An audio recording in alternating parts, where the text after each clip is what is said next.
Welcome ba, fams?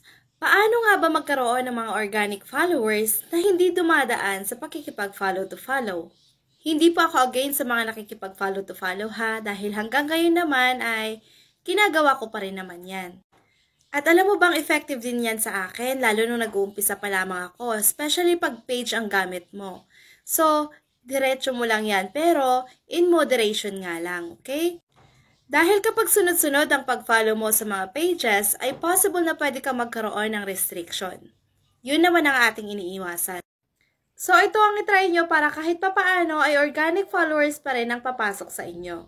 Mula sa iyong profile, pindutin mo yung search bar sa itaas. Tapos, hanapin natin yung page na gusto nating isupport.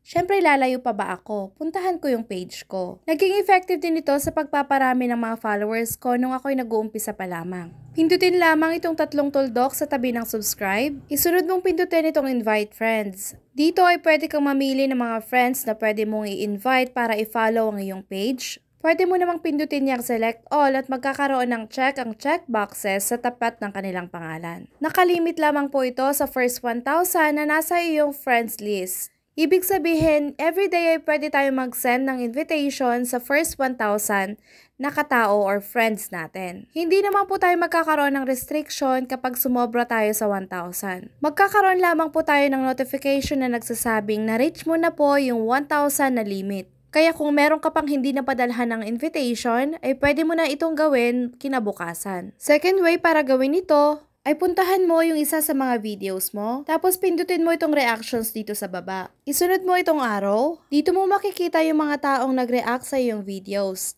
At pindutin mo itong invite button. Sunod niyan ay darating ang notification sa taong in-invite mo to like your page. At dito na ngayon magkakaroon ng bagong organic followers ang iyong page. Nag-work sa akin, for sure mag-work din to sa'yo. Hintayin kita sa susunod kong video.